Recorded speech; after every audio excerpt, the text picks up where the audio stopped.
Late afternoon, the California coast. A pale Pacific fog drifts in from the ocean, crawling up the hills of San Simeon like a slow tide. The air smells of salt, eucalyptus, and cold stone. At the highest point of the ridge stands a palace that should not exist in this place or in this form. Towers rise where cattle once grazed. Marble staircases lead to rooms that were never fully completed.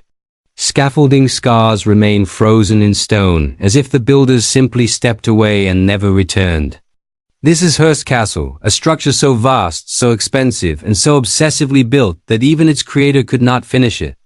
Not because he lacked money, not because he lacked time, but because he lacked the one thing no fortune can buy, the ability to stop. By the late 1940s, William Randolph Hearst was one of the most powerful men on earth.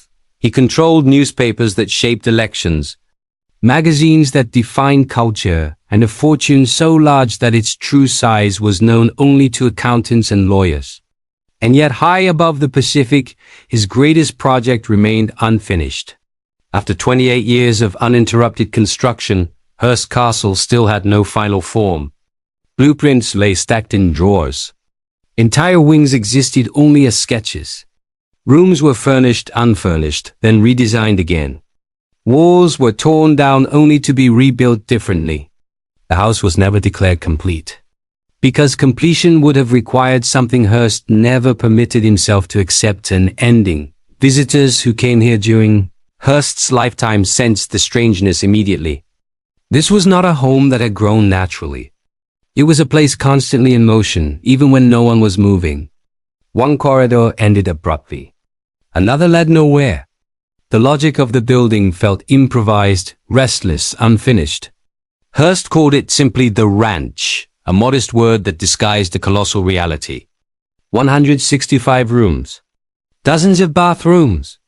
Libraries, theaters, indoor and outdoor pools modeled after ancient Roman baths. European ceilings shipped across the Atlantic. Entire architectural fragments torn from old monasteries and castles and reassembled on a Californian hill. And still, it was not enough. What makes Hearst Castle disturbing is not its scale, but its incompleteness. Most palaces are monuments to arrival. This one is a monument to motion.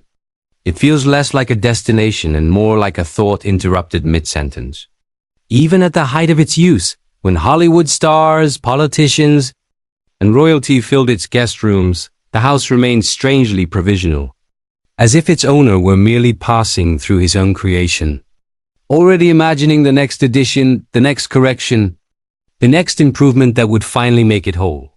This is where the story truly begins, not with triumph but with a failure finality. Hearst Castle is not the story of a man who built too much. It is the story of a man who could not decide when enough was enough. To understand why this palace was condemned to remain forever unfinished, we must go back long before the towers, long before the marble, to a lonely hill overlooking the Pacific, and to a boy who learned very early that possession does not equal belonging. Mid-19th century California was not yet the myth it would later become. It was a raw, unfinished land where fortunes were torn from the ground rather than inherited politely, and where isolation was not a lifestyle choice but a fact of geography. On April 29, 1863, in a modest home in San Francisco, William Randolph Hearst was born into this world of extraction and ambition. His father, George Hearst, was not a gentleman capitalist. He was a prospector, a man who followed rumors of silver and gold into deserts and mountains, buying land that others overlooked and squeezing wealth from it with relentless patience. George Hearst would eventually become one of the richest men in America and a United States senator. But his success came from dirt, dust, and risk, not refinement. His son would inherit the money, but also the deeper lesson that land is power and possession is survival. One of George Hearst's most significant acquisitions was a vast stretch of rugged coastline in San Luis Obispo County, known as the Piedra Blanca Ranch, later called San Simeon.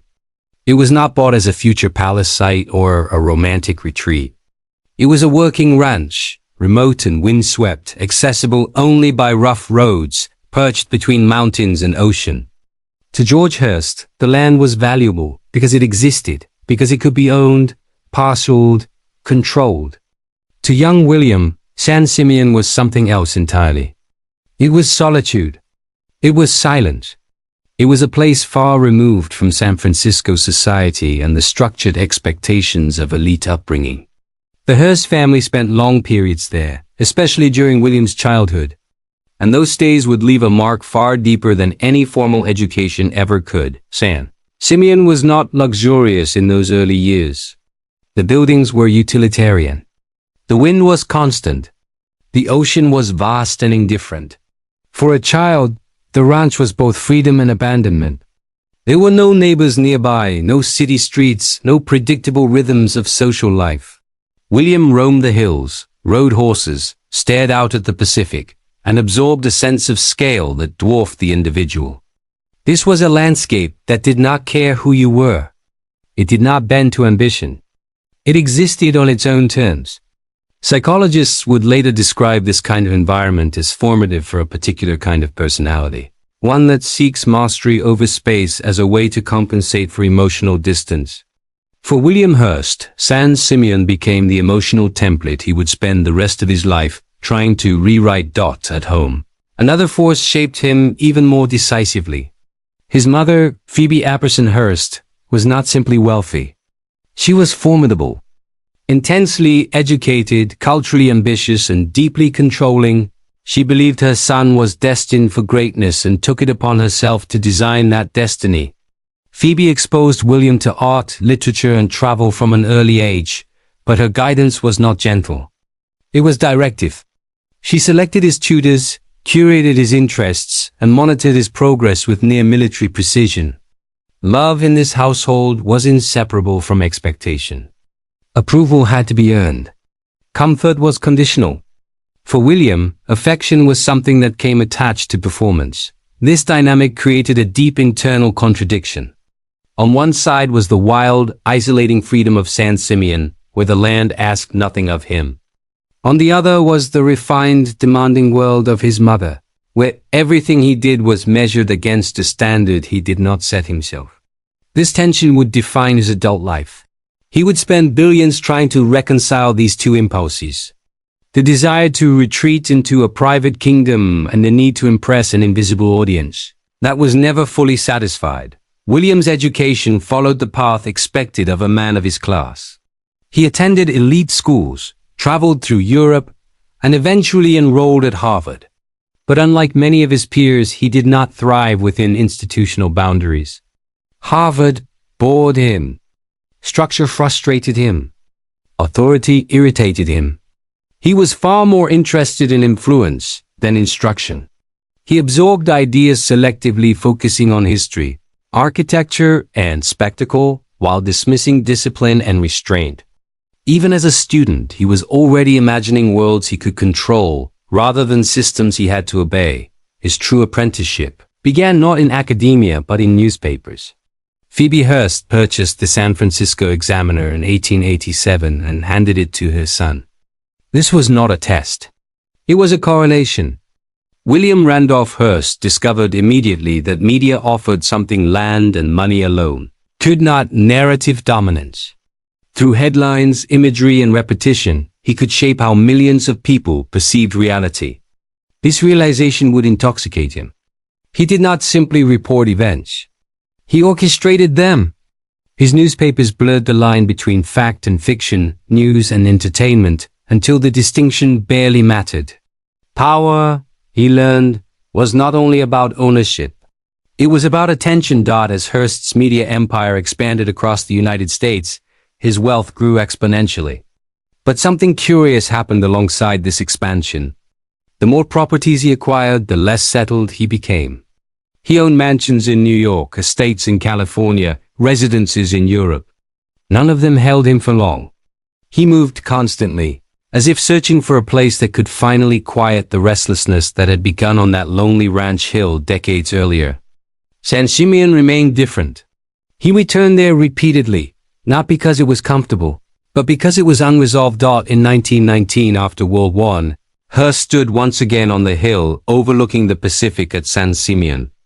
The ranch buildings were still modest, almost crude compared to the palaces he had seen in Europe. And yet this place carried a gravity no city mansion could replicate. It was isolated, elevated, commanding. It overlooked the ocean the way a fortress overlooks a frontier. For Hearst, this was not nostalgia. It was unfinished business. He did not want to escape the hill. He wanted to conquer it. When Hearst later told his architect that he wished to build a little something on the site, he was not being ironic. He was being evasive. He did not yet know what form the project would take, only that it had to be monumental enough to override his memories of isolation and powerful enough to stand as proof that he had mastered the place that once made him feel small. The boy who had wandered these hills alone was now a man who could command entire industries, and he intended to leave no doubt about which version of himself would dominate history. What Hearst did not yet understand was that by choosing San Simeon as the site of his greatest creation, he was also choosing to reopen a psychological wound that could never truly heal. The castle would rise where the ranch once stood, but the emotions embedded in the land would not disappear. They would simply be dressed in marble, towers, and imported grandeur. And just as the boy on the hill had never felt entirely at home, the man would build a palace that could never quite feel finished. When William Randolph Hearst finally committed to building at San Simeon, he did not begin with a clear plan, a fixed budget, or even a defined architectural style. What he began with was a feeling, a conviction that this hill overlooking the Pacific required something extraordinary, something that would transcend time, geography, and even logic. In 1919, Hearst reached out to Julia Morgan, one of the most accomplished architects in America and the first woman licensed to practice architecture in California. Their partnership would last nearly 3 decades and produce more than just a building. It would become one of the most intense and unequal creative relationships in architectural history. Julia Morgan was not chosen for her ego or her desire for fame. Hearst chose her precisely because she had neither. She was disciplined, technically brilliant, endlessly patient, and willing to translate vague, shifting visions into physical reality. This made her indispensable. It also made her vulnerable. From the very beginning, Hearst refused to define the project in conventional terms. There was no master plan, no final rendering, no moment when construction would clearly end. Instead, Hearst fed Morgan a constant stream of instructions, sketches, postcards, and late-night letters, often contradicting what he had requested weeks earlier. Build this tower higher. Move that wing farther back. Replace this ceiling. Start over on that room. The castle was never designed. It was revised into existence. Hearst's early idea was deceptively modest. He spoke of building a comfortable retreat, a place for guests, a refined version of the ranch houses he remembered from childhood. But almost immediately, the scale began to shift. Influenced by his extensive travels through Europe, Hearst wanted San Simeon to echo the great estates he had admired abroad. Spanish cathedrals, Italian Renaissance palazzi, Moorish courtyards, Gothic towers. Rather than choosing one tradition, he chose all of them. The hill became a collage of European memory, filtered through American excess and personal obsession. Construction began with Casa Grande, the main house, whose twin bell towers were modeled loosely after the Church of Santa Maria la Maya in Ronda, Spain. But modeled is a generous term. Hearst did not want replicas. He wanted fragments of history itself. He scoured Europe for architectural salvage, purchasing ceilings, fireplaces, doors, staircases, and entire cloisters from ancient monasteries and palaces. These were dismantled overseas, shipped across the Atlantic, transported up the California coast, and hauled piece by piece up the hill. Many arrived without clear instructions on how they were meant to fit together. Morgan and her team were left to improvise, adapting medieval stone to modern steel frameworks, often redesigning rooms around objects that had already been purchased. The logistical challenges were staggering. San Simeon was remote even by early 20th century standards. Roads were primitive. Materials had to be shipped by sea, unloaded at nearby docks, then dragged inland by truck or mule. Water had to be pumped uphill. Electricity had to be generated on site. Every delay multiplied costs, and every design change reset timelines. But Hearst was unmoved by efficiency. To him, delay was not a problem. It was proof that the project was a live dot. As the castle rose, Hearst's involvement became more intense, not less. He reviewed every detail personally. He commented on the curvature of stair rails, the proportions of windows, the placement of furniture. He wrote Morgan constantly, sometimes several letters a day, offering suggestions that ranged from technically impossible to maddeningly specific. Morgan responded with meticulous professionalism, translating fantasy into structure without ever openly challenging her client. Privately, however, the strain was immense. She once remarked that the project was like designing a building while the ground was still moving. Hearst's refusal to finalize decisions had a profound effect on the architecture itself. Rooms were built before their purpose was fully defined. Guest houses were expanded mid-construction. Floors were reinforced to accommodate sculptures that had not yet been acquired. Walls were left unfinished in anticipation of artworks that might someday arrive. The castle developed an unusual spatial logic, not because Morgan lacked skill, but because the building was responding to a mind that could not settle. San Simeon was not a blueprint made solid. It was a personality rendered in stone. By the mid-1920s, the project had grown far beyond anything Hearst initially described. 3 guest houses, Casa del Mar, Casa del Monte, and Casa del Sol, were added to accommodate the growing number of visitors Hearst entertained. These were not simple lodgings. They were luxury villas in their own right, complete with private terraces, ornate interiors, and ocean views. Yet even these were not immune to revision. Rooms were remodeled repeatedly to suit the preferences of specific guests, many of them Hollywood stars whose presence reinforced Hearst's cultural dominance. The Neptune pool emerged during this period as one of the most extravagant features of the estate. Inspired by classical Roman baths, it was rebuilt multiple times, each version more elaborate than the last.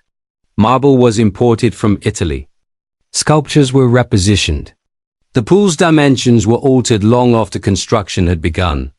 What should have been a centerpiece became an ongoing experiment, its final form delayed by Hearst's inability to accept any version as definitive.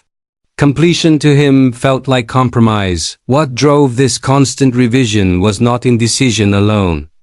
It was control. Hearst lived in a world where newspapers bent to his will and politicians sought his approval. At San Simeon, architecture became another medium of dominance. The castle obeyed him. If something displeased him, it could be erased. If a new idea emerged, it could be imposed instantly. The hill, once indifferent to his presence, was now reshaped at his command. And yet the more control he exercised, the more elusive satisfaction became. By the end of the 1920s, Hearst Castle had consumed tens of millions of dollars, an almost unimaginable sum at the time. But money was still flowing. Hearst's empire appeared unshakable. The castle expanded accordingly, as if mirroring his belief in endless growth. There was no serious discussion of stopping. No final phase. No moment of consolidation. San Simeon was not approaching completion. It was accelerating. What neither Hearst nor Morgan could foresee was that the world supporting this extravagance was already beginning to fracture. The systems that funded Hearst's ambition were fragile, and the illusion of infinite resources would not survive the decade. But before economic reality could impose limits, Hearst had already set the castle on a path from which it could not retreat. The obsession had become structural. Even if he wanted to stop, the building no longer knew how. San Simeon was now more than a residence or a retreat. It was an extension of Hearst himself, grand, restless, commanding, and fundamentally unfinished. And as the walls rose higher, so did the cost of ever admitting that the palace might, one day, have to stand as it was. By the early 1930s, Hearst Castle had reached a strange and unsettling phase of its existence. On the surface it appeared complete. Guests arrived to manicured terraces, glittering pools, and rooms filled with priceless art. Dinner was served on ancient silver beneath medieval ceilings. Hollywood stars laughed beside senators, writers, and foreign dignitaries. And yet, behind the illusion of perfection, the castle was still a construction site. Scaffolding lingered at the edges. Workmen moved quietly through corridors during the day, repairing, altering, rebuilding. The palace had entered its most paradoxical era. Fully operational, endlessly unfinished. This period marked the height of Hearst's social power. San Simeon became the ultimate stage on which he performed his dominance. Invitations were coveted, arrivals carefully choreographed. Guests were flown in, driven up the winding hill, and gradually exposed to the scale of the estate like actors entering a set designed to overwhelm. Hearst understood theater. He controlled sight lines, pacing, revelation. A guest might first see the towers emerging from fog, then the vast esplanade, then the interior rooms layered with history and wealth. The message was unmistakable. You were not merely visiting a house. You were entering a world constructed by a single will. Life at the castle followed a strict rhythm. Mornings were quiet. Afternoons were recreational. Evenings were ceremonial. Guests dressed formally for dinner, gathering in the refectory, where long tables and torch-lit walls evoked a medieval hall. Hearst presided from a central seat, rarely raising his voice, often saying little. His presence alone defined the atmosphere. Conversation flowed around him, but never quite reached him. The host was simultaneously at the center of the gathering and emotionally distant from it, a king observing his court from behind invisible glass. Despite the constant flow of guests, Hearst himself lived with remarkable austerity within the castle. His personal bedroom was small, almost monk-like, especially compared to the extravagance surrounding it.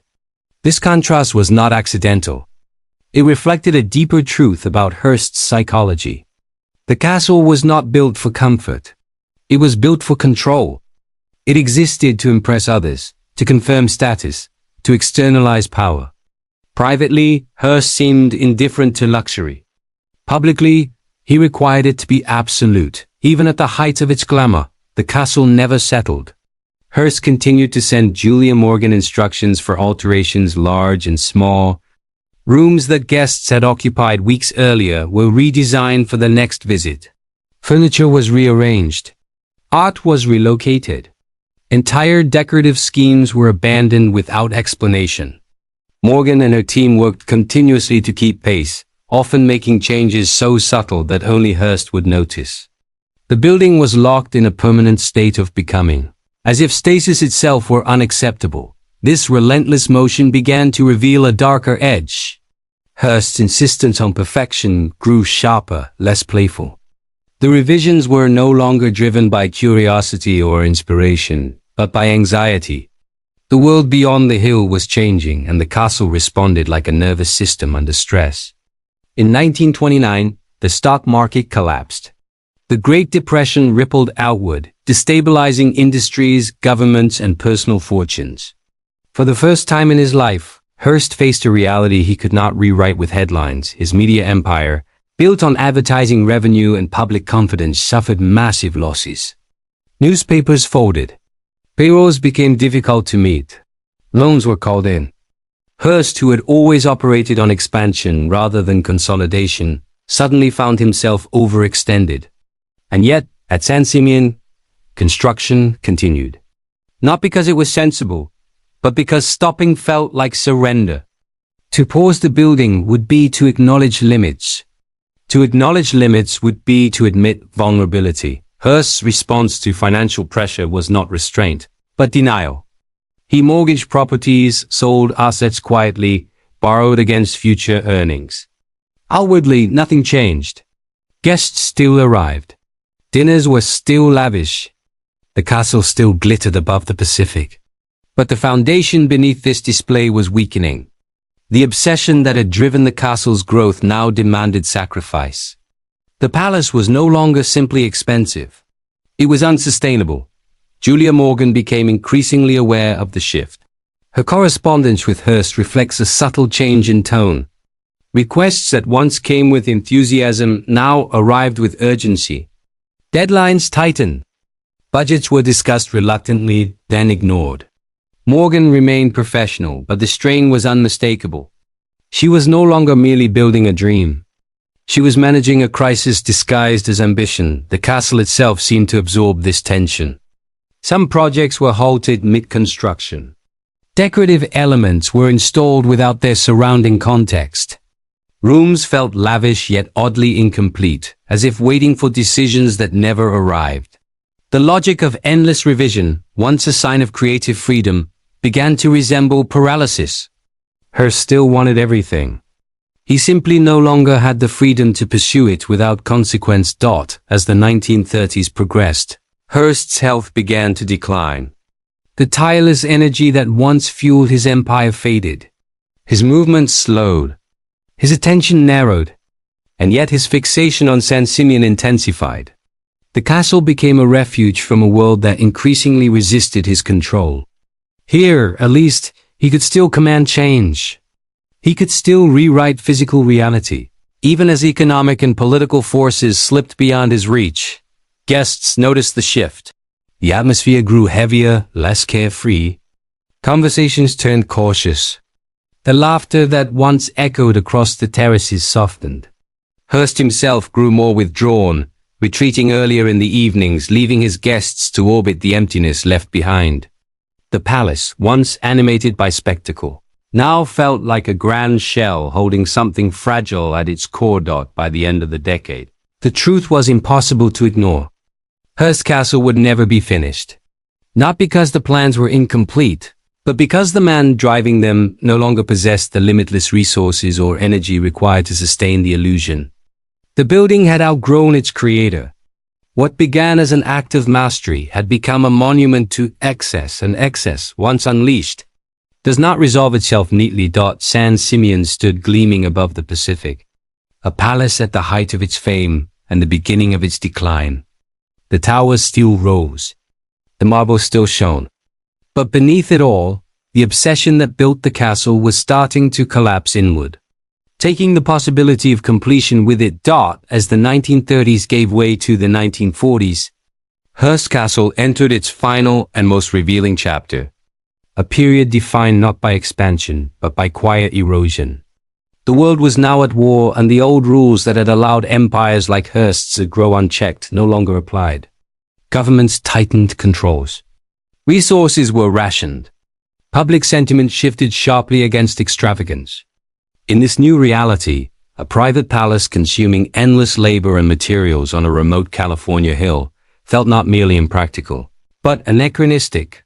The age that had created Hearst Castle was ending, and the castle seemed to sense it. Construction slowed, then staggered. Skilled craftsmen were drafted or redirected to wartime industries. Imported materials became scarce or impossible to obtain. The elaborate shipments from Europe that had once fueled Hearst's architectural fantasies stopped almost entirely. For the first time since 1919, the castle's growth was not limited by Hearst's imagination, but by forces entirely beyond his control. Projects were postponed indefinitely. Sketches remained on paper. Rooms stayed half-finished, their purpose suspended in uncertainty. Hearst himself was no longer the commanding presence he once had been. Age and illness had diminished his stamina, and his movements became increasingly restricted. He spent more time in bed, more time in silence. The letters to Julia Morgan grew fewer and shorter, stripped of the manic energy that had once driven constant revision. When instructions did arrive, they often revisited old ideas rather than introducing new ones. As if Hearst was circling familiar ground, unwilling or unable to move forward, yet even in decline, he could not bring himself to declare the project finished. The word itself seemed forbidden. Completion implied closure, and closure implied an ending that Hearst had spent his entire life resisting. Instead, the castle existed in a state of prolonged pause, neither actively expanding nor formally concluded. Scaffolding remained where it had been left. Unused spaces gathered dust. The building waited as if anticipating a command that would never come. The Neptune pool, once endlessly revised, now stood frozen in its final iteration. Not because Hearst had approved it, but because there was no longer the capacity to change it. The same was true throughout the estate. Decisions were made by default rather than desire. What remained unfinished did so not as part of a plan, but as a consequence of exhaustion. The obsession had burned through its fuel. In 1947, the inevitable occurred. Hearst left San Simeon for the last time. Officially, the move was attributed to declining health and the need for better medical care. Unofficially, it marked a quiet retreat from a dream that could no longer be sustained. He relocated to Beverly Hills, to a house far smaller, far simpler, and far more manageable than the palace he had built above the Pacific. He would never return to the hill that had defined nearly 3 decades of his life. The departure was not ceremonial. There was no announcement, no final inspection, no declaration of completion or abandonment. Hearst simply left. The castle remained behind, fully furnished, eerily intact, as if its owner had stepped out briefly and might return at any moment. Staff continued to maintain the property, preserving the illusion of occupation. Beds were made. Fires were lit. Meals were prepared. The routines persisted, even as the central figure who had given them meaning was gone. When William Randolph Hearst died in 1951, the castle stood as both his greatest achievement and his most conspicuous failure. It was magnificent, unmistakable, and permanently unresolved. Unlike other great estates, it did not represent a finished vision passed down through generations. It represented a mind in motion, interrupted by mortality. The palace had not outlived its creator so much as it had outlasted his ability to control it. In the years that followed, Hearst Castle entered a new phase of existence, one that Hearst himself never planned for. The estate was transferred to the state of California, transforming a private obsession into a public monument. Tourists replaced guests. Guides replaced servants. The rooms that once hosted the most powerful figures of the early 20th century now echoed with the footsteps of strangers. The castle became something Hearst might have both despised and secretly craved, an object of collective attention rather than personal command. Visitors today often ask the same question: why was it never finished? The assumption is that the answer lies in money, logistics, or time. But those explanations only skim the surface. Hearst Castle was unfinished because it was never meant to end. It was not a project designed to reach completion. It was a process designed to continue, a physical manifestation of a man who equated motion with relevance and expansion with security. To finish the castle would have been to accept stasis. To accept stasis would have been to accept decline. The tragedy of Hearst Castle is not that it consumed too much wealth or too many years. It is that it reveals the limits of control. Hearst commanded newspapers, shaped public opinion, influenced politics, and bent architecture to his will. But he could not command time. He could not command history. And in the end, he could not command himself to stop. The palace still rises above the Pacific, its towers catching the same fog that once surrounded a solitary boy on a windswept hill. It remains one of the most extraordinary structures ever built in America. Not because it was finished, but because it wasn't. Every incomplete corridor, every halted project, every unresolved space tells the same story. This was a palace built by obsession, sustained by denial, and abandoned by inevitability. Hearst Castle endures not as a symbol of triumph, but as a warning carved in stone. It reminds us that there is a point beyond which ambition no longer builds, but consumes. And that sometimes the most expensive price is not paid in money, but in the inability to ever say, "This is enough." Long after William Randolph Hearst was gone, the castle he left behind began to tell a different story, one no longer controlled by its creator. In the late 1950s, as California prepared to open Hearst Castle to the public, historians, architects, and preservationists were confronted with an unusual challenge. They were not restoring a finished monument damaged by time. They were inheriting a work that had never reached a final state.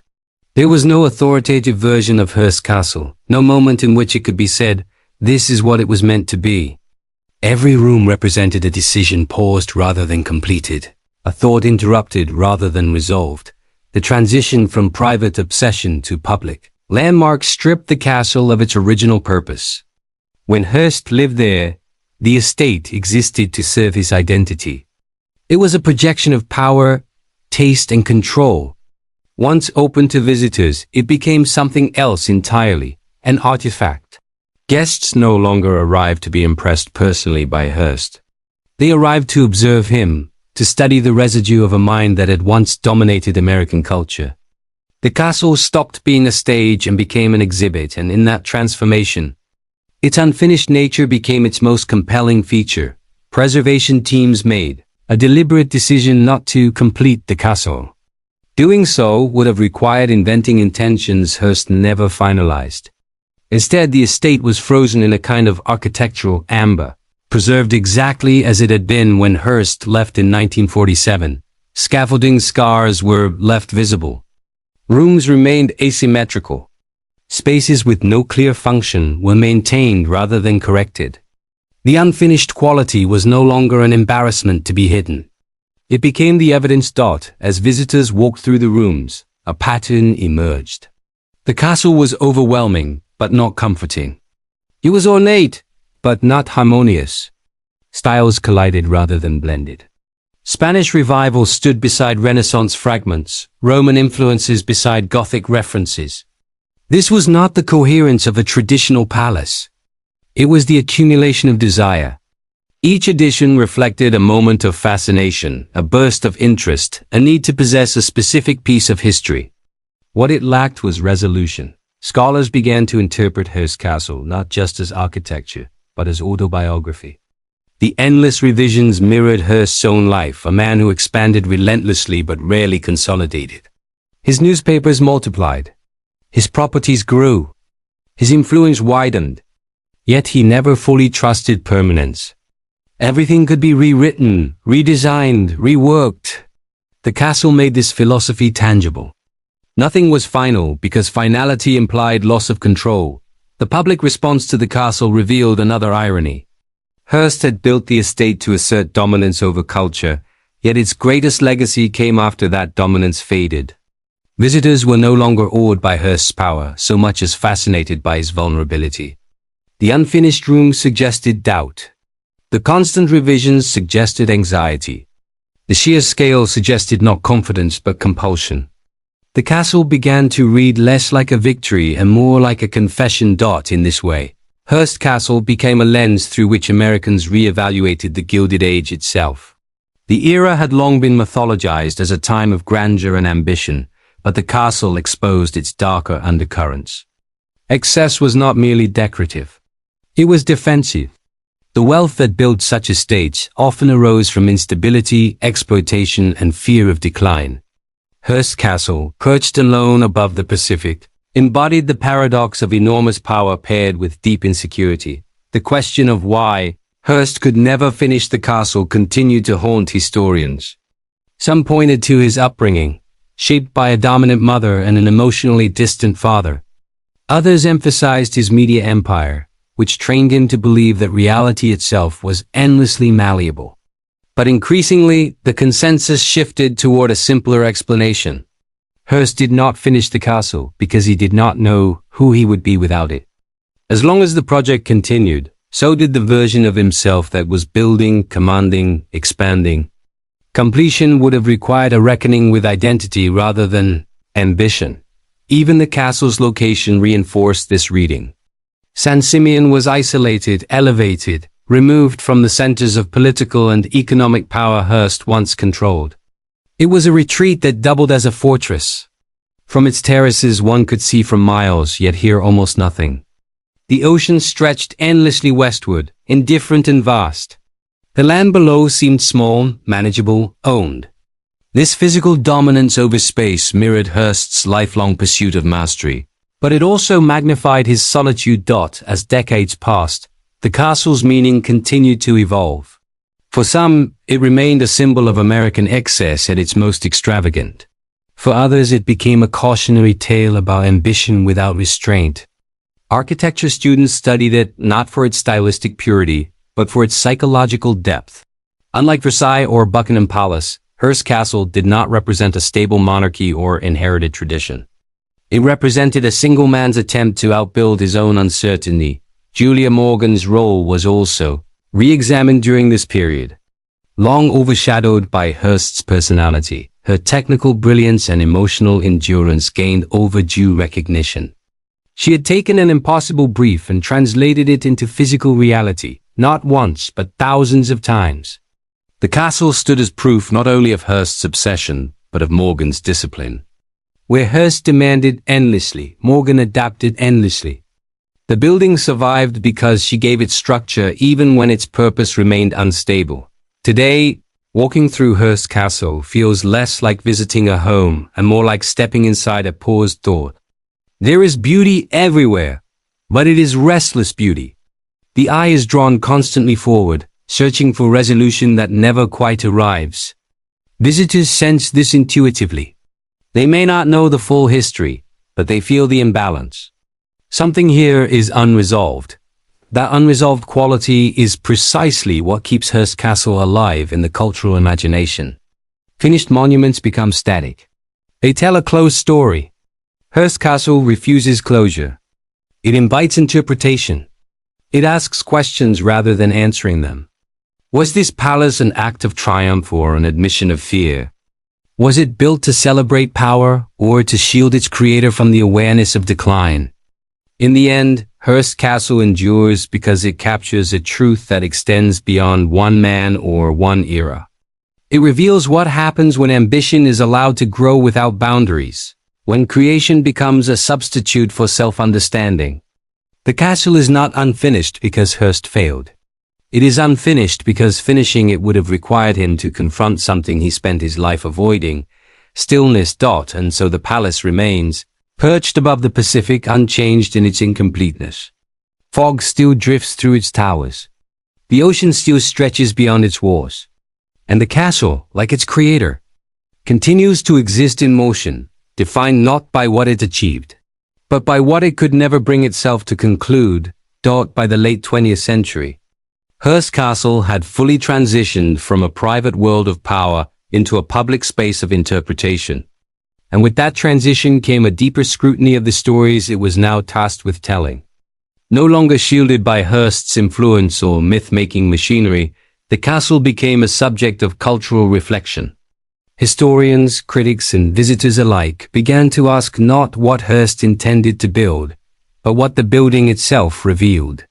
In its silence, the castle spoke volumes about an era, an industry, and a personality that had shaped modern America more than most realized. One of the most striking realizations was how deeply Hearst Castle was intertwined with the rise of mass media. Hearst did not merely own newspapers.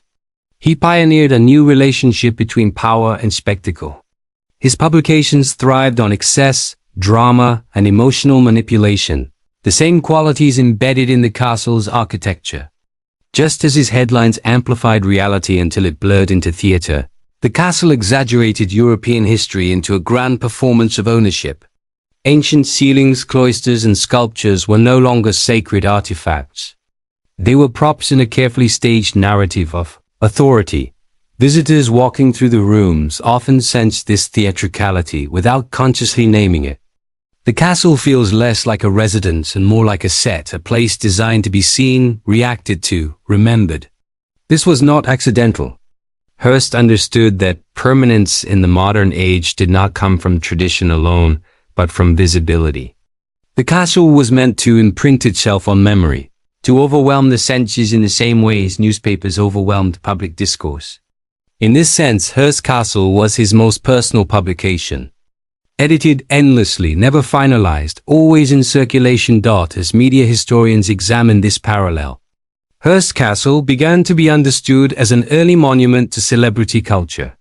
Long before the term existed, Hearst curated a world in which proximity to power was itself a form of spectacle. Guests were not just visitors. They were part of the display. Movie stars lounging by the pool, politicians dining beneath medieval tapestries, artists and writers wandering marble corridors. Their presence validated the castle, and the castle, in turn, elevated them. This symbiotic relationship would later define Hollywood, but at San Simeon it took architectural form, yet beneath this surface glamour lay a subtle isolation. Despite hosting some of the most famous figures of the 20th century, Hearst himself remained distant. Observers noted that he often withdrew early from social gatherings, leaving guests to entertain one another. The castle facilitated connection, but it did not guarantee intimacy. Its vastness absorbed sound, softened laughter, and emphasized distance. The very scale designed to impress also insulated its creator, allowing him to remain present without being truly accessible. This emotional distance resonated strongly with later generations, who began to read Hearst Castle through a psychological lens. The palace appeared less as a celebration of success and more as a fortress built against vulnerability. Every imported artifact, every towering facade, every endless revision seemed to push something away rather than invite something in. The castle was outward-facing but inwardly guarded. Much like Hearst's public persona, cultural critics also placed Hearst Castle within the broader narrative of American ambition. Unlike European palaces which evolved over centuries, San Simeon was built rapidly, driven by a single individual rather than a lineage. It lacked the patience of tradition and the restraint of inheritance. Instead, it embodied the American belief that anything could be acquired, replicated, and surpassed with enough money and willpower. The result was breathtaking but also unstable. Without inherited meaning to anchor it, the castle relied entirely on its creator's continued involvement. When that involvement ended, so did the illusion of coherence. This instability mirrored the fate of Hearst's media empire. Just as the castle expanded faster than it could be resolved, Hearst's newspapers grew faster than they could be financially sustained. Both were fueled by the same impulse: dominate now, manage consequences later. And in both cases, the consequences eventually arrived. The castle, preserved rather than completed, stands as the architectural equivalent of a headline that never received a correction. Public tours began to incorporate this interpretation, subtly shifting the narrative from admiration to reflection. Guides no longer spoke only of luxury and scale, but of obsession, control, and impermanence. Visitors were encouraged to notice the contradictions, the opulence paired with incompleteness, the grandeur paired with loneliness. Hearst Castle became a place where people could confront uncomfortable truths about success, especially the idea that achievement without self-imitation can become a form of self-erasure. That castle also influenced how Americans thought about preservation itself. Traditional restoration seeks to return buildings to a presumed ideal state. Hearst Castle challenged that approach. Its ideal state never existed. Preserving it meant accepting ambiguity, honoring a process rather than a conclusion. This philosophy would later shape preservation efforts across the country, encouraging historians to value incompleteness as evidence rather than failure. As new generations encountered Hearst Castle, its meaning continued to shift. Younger visitors, raised in an age of constant content and endless updates, often found the castle strangely familiar. The perpetual revision, the inability to declare something finished, the need to keep adding, improving, expanding. These traits no longer seemed unique to Hearst. They felt modern. In this way, the castle bridged a century, connecting the anxieties of the Gilded Age to those of the digital era. The palace's endurance lies in this relevance. Hearst Castle is not frozen in the past. It reflects patterns that persist: the fear of irrelevance, the pursuit of visibility, the belief that scale can substitute for security. In a world where platforms replace newspapers and followers replace circulation numbers, Hearst's instincts feel uncannily prophetic. He built a palace the way he ran his media empire, loudly, expansively, and without an exit strategy. Standing on the terrace today, looking out over the Pacific, visitors often experience a moment of quiet recognition. The ocean remains unchanged, indifferent to ambition. The castle, for all its grandeur, feels fragile against that horizon. Its towers do not dominate the landscape so much as cling to it. This contrast reveals the ultimate limitation Hearst never fully accepted: that no structure, no matter how vast, can outlast the forces it tries to defy. Hearst Castle endures not because it succeeded in imposing order on the world, but because it failed to do so completely. Its unfinished state invites reflection rather than awe, understanding rather than envy. It stands as a reminder that the drive to build, to accumulate, to expand, must eventually confront the human need for meaning beyond control. In that sense, Hearst Castle has become larger than Hearst himself. It is no longer just the story of a media tycoon and his obsession. It is a mirror held up to American ambition, asking a question that remains unanswered. At what point does the pursuit of greatness stop being creative and stop becoming compulsive? As the 21st century unfolded, Hearst Castle entered a phase few monuments ever reach: cultural afterlife. It was no longer simply preserved. It was interpreted, reinterpreted, and quietly argued over. Each generation brought its own anxieties to the hill above the Pacific and saw them reflected in stone. What once looked like unchecked extravagance now appeared eerily familiar. In an age defined by constant expansion, personal branding, and the pressure to always be building something bigger, Hearst Castle stopped feeling like a relic of the past and began to feel like a warning written ahead of its time. Modern visitors arrive not as subjects dazzled by power, but as observers trained to read symbols. They notice how the castle performs wealth rather than inhabits it. The spaces are impressive, but they do not invite rest. The rooms are filled, yet somehow empty. There is no single place where the eye can settle. Everything gestures outward, upward, forward. This restless energy resonates strongly in a world where completion is increasingly rare, where projects are updated endlessly, identities curated continuously, and final versions never truly exist. Cultural theorists began drawing comparisons between Hearst Castle and the architecture of modern influence. Just as Hearst layered history to construct authority, contemporary power often layers visibility to manufacture relevance. The castle anticipated a future where ownership mattered less than display, where meaning was derived from scale, rarity, and attention rather than use. Hearst did not build a home in the traditional sense. He built a platform, and platforms by nature are never finished. This realization reframed Hearst himself. Rather than seeing him purely as a tyrant of excess, scholars increasingly described him as an early prototype of the modern magnate, someone who understood that control over narrative could rival control over resources. His castle was not just a personal indulgence. It was a physical extension of his media philosophy. Change constantly. Revise relentlessly. Never allow a fixed version to define you, because fixed versions can be challenged. Yet the castle also exposes the cost of this philosophy. Without an endpoint, ambition becomes self-consuming. Hearst Castle does not celebrate growth. It documents exhaustion.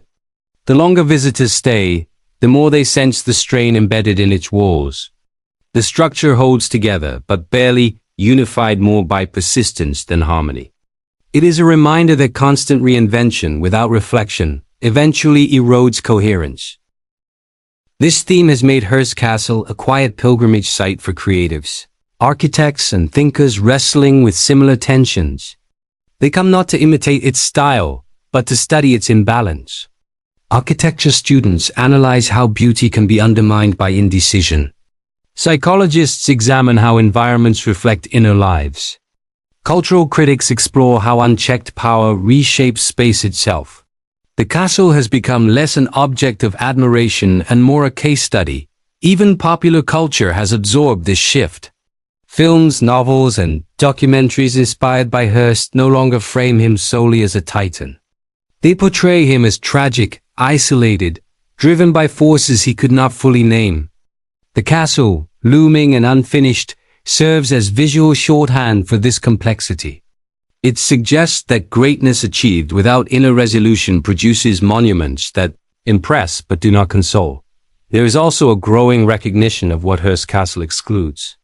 For all its scale, it tells us very little about community, continuity, or legacy beyond spectacle. Unlike inherited estates passed down through generations, San Simeon ends abruptly with its creator. There is no natural succession, no evolving tradition. The castle does not grow organically after Hearst. It freezes. This abrupt halt underscores how dependent the entire project was on one will. One psyche, one obsession. In this sense, Hearst Castle contrasts sharply with the natural world surrounding it. The hills continue to erode and regenerate. The ocean advances and recedes. Fog rolls in, then vanishes. Nature changes, but it resolves. The castle changes, but it never resolves. This tension is impossible to ignore. It creates an unspoken dialogue between permanence and process, reminding visitors that scale alone does not grant endurance. The most unsettling aspect of Hearst Castle's modern relevance is how closely it aligns with contemporary burnout culture. Hearst could not stop building because stopping felt like disappearance. Today, many recognize that same fear in themselves and their institutions. The anxiety that if growth ceases, relevance fades. The belief that stillness equals failure. Hearst Castle embodies the endpoint of that logic, a place where motion continues long after purpose has thinned. And yet the castle is not devoid of beauty or meaning. Its survival has allowed it to become something Hearst never intended, a space for collective reflection. By remaining unfinished, it invites conversation rather than closure. It allows contradiction to coexist. Grandeur sits beside fragility. Vision sits beside doubt. Few monuments offer that honesty. Standing inside the unfinished rooms, visitors often feel a subtle shift. The initial awe gives way to something quieter, more introspective. The castle stops asking to be admired and starts asking to be understood. Why did this man need so much? Why was enough never enough? And what does that reveal about the systems that rewarded such behavior? These questions linger long after visitors leave the hill. They follow them back into a world still driven by accumulation, still haunted by the fear of stopping. Hearst Castle does not provide answers. It provides context. It shows what happens when ambition outpaces self-knowledge, when creation becomes a shield rather than an expression. In the end, the castle's greatest achievement may be its failure to conclude. By never reaching a final form, it escaped becoming a static monument to ego. Instead, it evolved into a living symbol, adaptable to each era's concerns. It warns without preaching. It impresses without reassuring. It stands not as a celebration of wealth but as an inquiry into its purpose. Hearst Castle remains on its hill, unchanged in outline yet constantly changing in meaning. Each generation projects its own fears and desires onto its towers. And perhaps that is its final irony. The man who sought to control narrative created a structure that ultimately slipped beyond his control, becoming a mirror rather than a message. As the story of Hearst Castle approaches its final layers, attention inevitably returns to the man at its center, not as a titan of industry or a collector of masterpieces, but as a human figure shaped by fear, memory, and time. When stripped of spectacle, the castle reads less like a monument to wealth and more like a prolonged conversation Hearst was having with himself. Every addition, every revision, every refusal to stop building was an attempt to answer questions he never allowed himself to ask directly.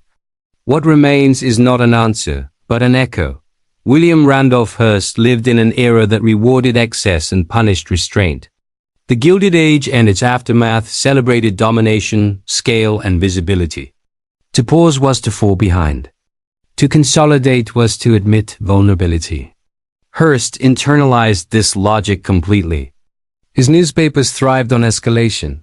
His influence depended on momentum. And his castle followed the same rule. Growth was safety. Expansion was identity. Completion, by contrast, felt like surrender. This mindset helps explain why Hearst Castle never settled into coherence. The building was not meant to resolve itself because Hearst himself never resolved his relationship with power. He was perpetually defensive, even at the height of his influence. Political rivals challenged him. Governments scrutinized him. Public opinion shifted unpredictably. The castle became a counterweight to these uncertainties, a place where he could still dictate outcomes, still revise reality, still be obeyed, but control, when exercised without limit, creates its own form of instability. The more Hearst imposed his will on the castle, the more dependent it became on his constant presence. There was no internal logic strong enough to stand on its own. When Hearst weakened, the project weakened. When he left, it stopped entirely. The building did not know how to exist without him. This dependence is what ultimately transforms Hearst Castle from a story of excess into a story of fragility. Despite its stone walls and imported antiquity, the palace was emotionally lightweight. It lacked the rootedness that comes from shared meaning or generational continuity. It was not anchored by tradition, community, or ritual. It was anchored by one man's drive. When that drive faded, the anchor loosened. There is a quiet tragedy in this realization. Hearst had everything required to create a lasting legacy, yet he struggled to define what legacy actually meant. He collected the past obsessively, but he did not belong to it. He built on a monumental scale, but he did not plan for succession. He commanded attention, but he did not cultivate intimacy. The castle reflects these contradictions perfectly. It is full, but not complete. Grand, but not grounded. Historians often debate whether Hearst understood this about himself. Some argue that he was self-aware, that he knowingly embraced excess as performance.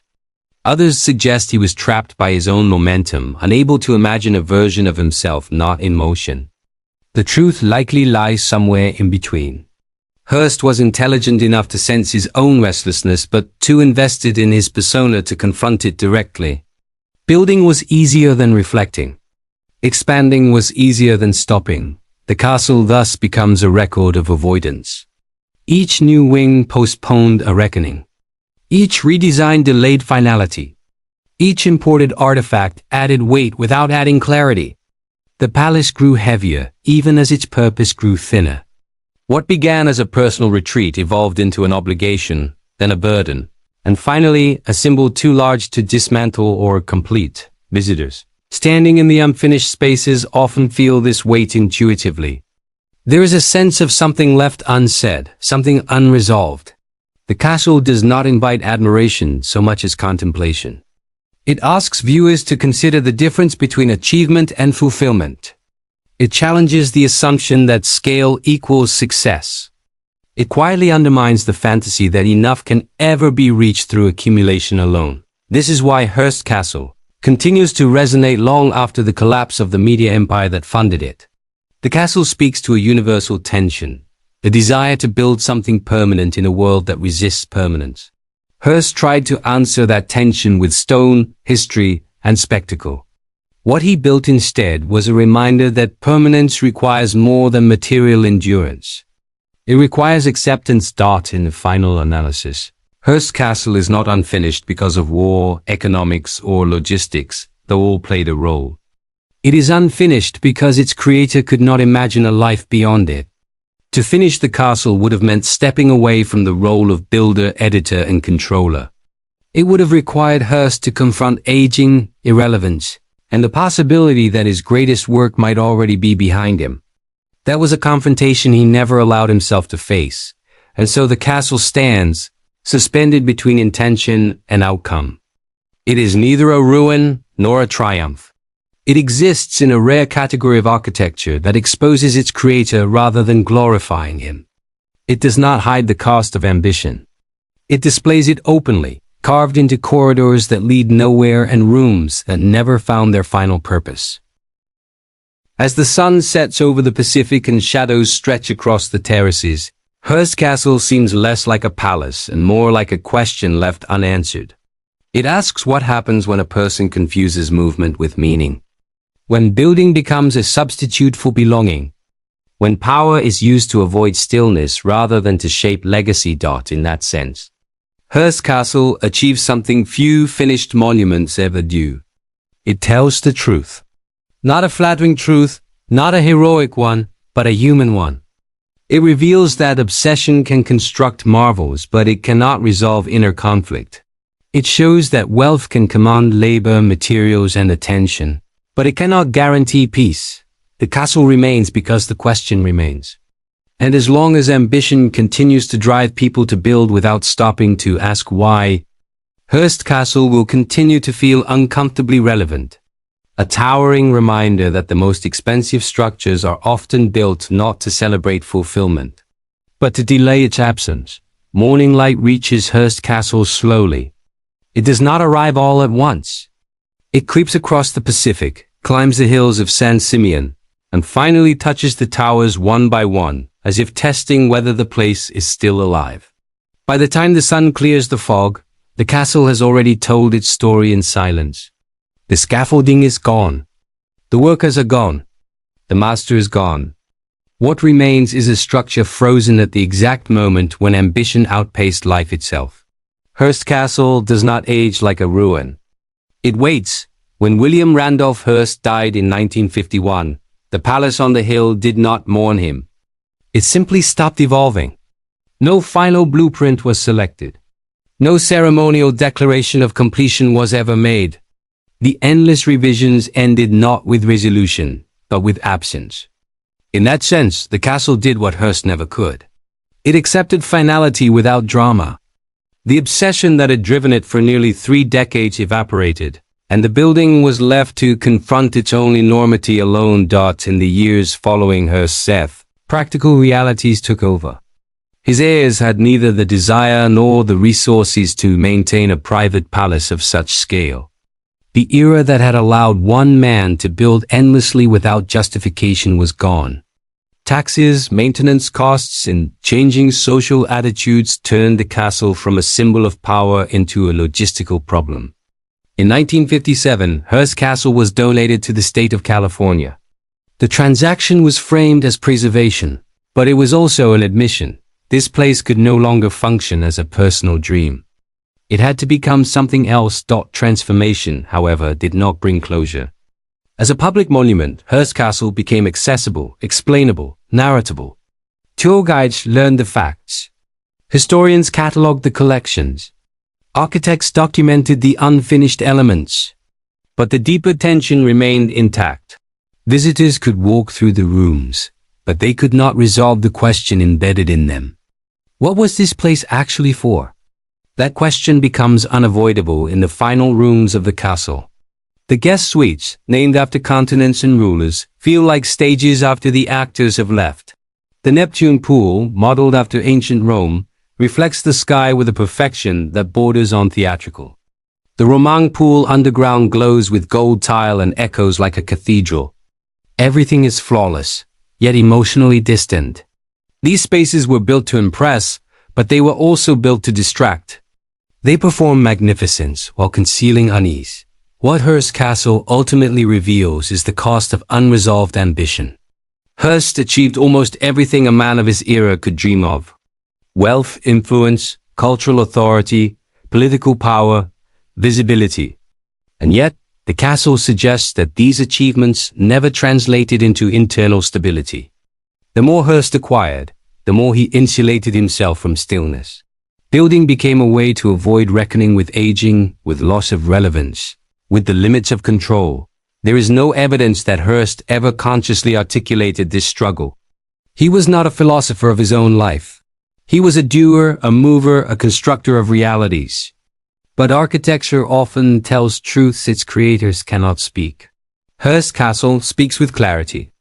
It tells us that obsession can produce beauty, but it cannot produce peace.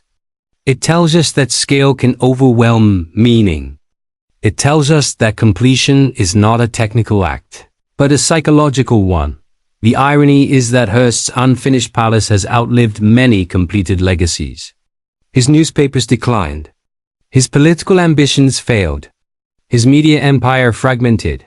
But the castle remains intact precisely because it was never finalized.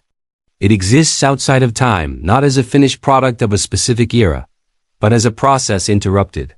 In a world that constantly celebrates arrival, Hearst Castle stands as a monument to perpetual becoming. This is why modern visitors often leave with mixed emotions. Awe is present, but so is discomfort. The castle does not offer a satisfying narrative arc. There is no triumph at the end. No moral resolution. Instead, there is a lingering sense that something was pursued with total commitment, but without a clear destination. That sensation feels familiar to contemporary audiences. living in a world driven by endless growth, constant optimization, and permanent dissatisfaction. In that way, Hearst Castle feels less like a relic of the Gilded Age and more like a mirror of the present. It reflects a mindset that equates motion with purpose, accumulation with identity, and scale with meaning. It warns that when ambition is not tempered by acceptance, it can consume the very life it seeks to elevate. Yet the castle is not a condemnation. It is a caution wrapped in beauty. Hearst was not a villain in this story. He was a man shaped by immense privilege, immense pressure, and immense insecurity. He built what he knew how to build. He expressed himself in stone because he did not know how to express himself in stillness. The tragedy is not that he built too much, but that he never allowed himself to stop and inhabit what he had built. Today, Hearst Castle functions as a museum, a preserved spectacle, a destination. But beneath its curated explanations lies an uncurated truth. The castle was not meant to be visited in this way.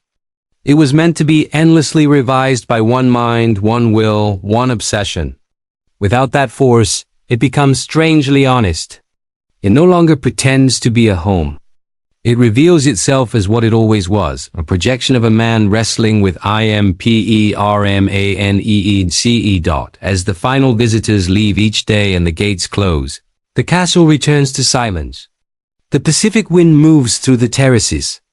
Shadows stretch across the unfinished edges. No one is planning a new wing. No one is selecting imported ceilings. No one is revising blueprints. For the first time in its existence, Hearst Castle is truly still, and in that stillness its meaning becomes clear. This palace was never about luxury alone.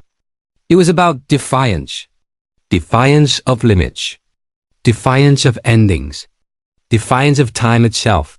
Hearst tried to outbuild mortality, to outpace decline, to surround himself with history so dense that it would anchor him forever. But history does not anchor. It accumulates. An accumulation without resolution eventually collapses into silence. Hearst Castle stands today not as a finished monument, but as a completed lesson. It teaches that obsession can create wonders, but only acceptance can create closure. It shows that the most expensive projects are not always driven by desire but by fear. And it reminds us that sometimes the inability to finish is not a failure of resources, but a refusal to let go. In the end, Hearst Castle was too expensive to finish, not because the money ran out, but because the obsession never did. And that is why, long after its creators vanished, the palace on the hill still feels alive, still unresolved, still waiting for a conclusion that was never meant to come.